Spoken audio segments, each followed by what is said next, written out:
Xiaomi is famous for offering high-quality smartphones for lower prices, and with these low prices, it has managed to elbow its way into the world's top 5 smartphone makers.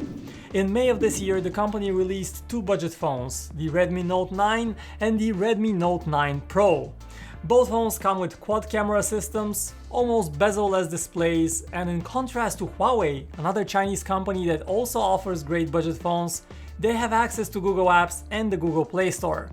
Hello everyone, and welcome to the PhoneArena review of the Redmi Note 9 series.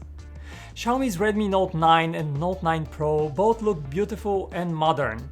The Redmi Note 9 sports a 6.5-inch LCD display with a small punch hole for the selfie camera at the display's top left-hand side, and the bezels are relatively thin. The chin is also quite unnoticeable. Despite being LCD and not AMOLED, the display offers bright colors and a good viewing experience. The back of the Redmi Note 9 is made of plastic. Now, the Redmi Note 9 Pro, on the other hand, feels and looks premium from all sides. Its glossy glass back does attract fingerprints, but it looks gorgeous and feels like you're holding a flagship. The selfie camera is situated in a tiny centered punch hole. The Redmi Note 9 Pro's LCD display is 6.7 inches, but the phone itself is just as wide as the Note 9, making it about as comfortable for one-hand use. And also weight distribution is great on the Note 9 Pro, which makes it feel solid in the hand. Now let's talk about those quad camera systems, and by the way, if you enjoy watching this, consider subscribing to our channel to get the newest videos first. So these cameras here are just physically huge and they bulge out noticeably from the back. As for quality, the Redmi Note 9 has a 48 megapixel main camera that captures photos that have a bit too much added saturation. And that's an effect that some people may like, but that doesn't look quite realistic. While on the other hand, the Redmi Note 9 Pro comes with a 64 megapixel main camera, which captures more realistic, true-to-life images. Both phones have good ultra-wide shots, and the macro images turn out okay as well. The digital zoom on both phones is also quite similar, however the Note 9 Pro manages to deliver more details and a sharper image overall. Portrait mode on both phones works well. The background is nicely blurred while the subject is focused. The Redmi Note 9 Pro also did a better job with night mode. Although the Note 9 did not disappoint too much either. Now there is a bit of noise in the Note 9's night shots, while the Note 9 Pro managed to keep the photos cleaner and smoother looking. Let's also talk a bit about the audio quality. Now the Redmi Note 9 delivers good sound from its bottom speaker and it's loud enough to comfortably watch YouTube videos or listen to podcasts. However, it's not as loud as we would have preferred, and unfortunately the smartphone does not use the earpiece for stereo sound like many other phones, so the audio comes from just one side of the screen. The same applies to the Redmi Note 9 Pro. Both phone speakers are good enough for listening to music at home, but not loud enough if it's noisy around you. Additionally, call quality is good enough for both phones, no complaints here. On the software side of things, both the Redmi Note 9 and the Note 9 Pro come with Android 10 and Xiaomi's custom Android skin MIUI 11 out of the box. The software runs smoothly on both phones and we enjoy the little touches Xiaomi added to the Android experience.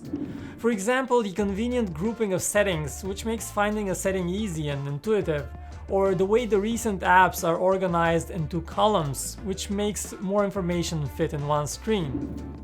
Under the hood, the Redmi Note 9 features a MediaTek Helio G85 processor.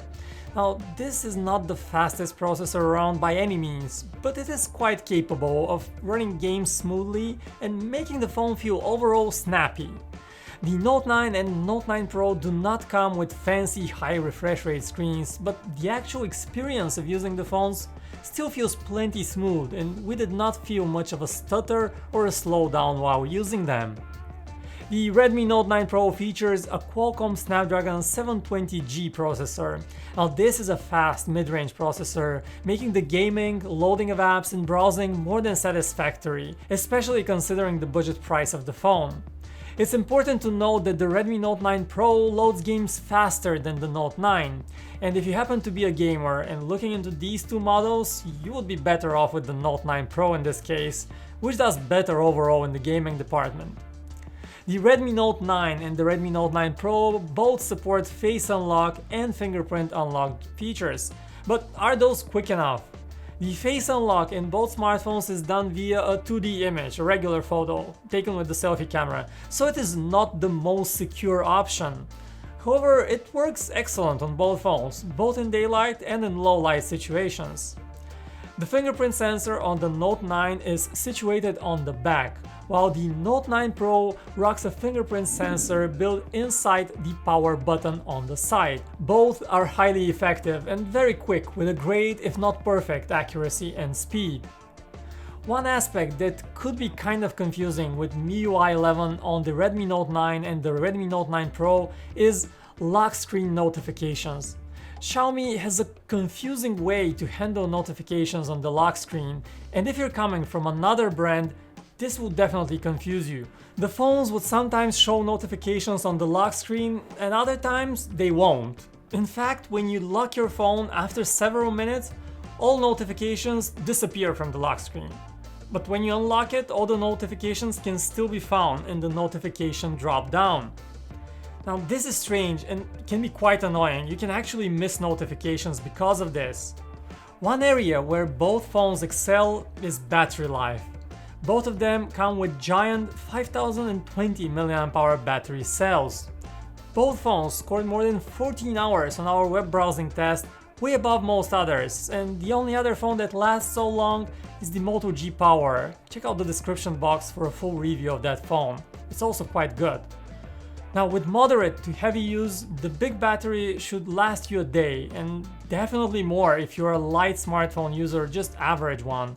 The Redmi Note 9 Pro scored 10 hours and 56 minutes in our 3D gaming test as well, which means that if you decide to play the whole day in the office instead of working, you can do it, and you should still be able to come home with some juice left.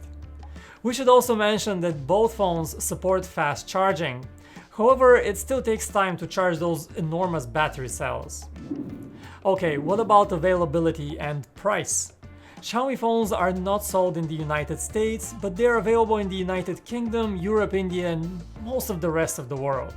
The Redmi Note 9 is available at just £200 and about €200 in Europe through Amazon and Xiaomi's official website mi.com, while the Redmi Note 9 Pro sells for £250. And those are great prices for two very good budget models. So this concludes our review of Xiaomi's Redmi Note 9 and the Redmi Note 9 Pro. You can follow the link in the description to read our in-depth text review where you can see samples and a lot more about these phones on our website PhoneArena.com. Thank you for watching. Subscribe if you enjoyed watching this, hit the thumbs up button if you liked this video, and I will see you in the next one.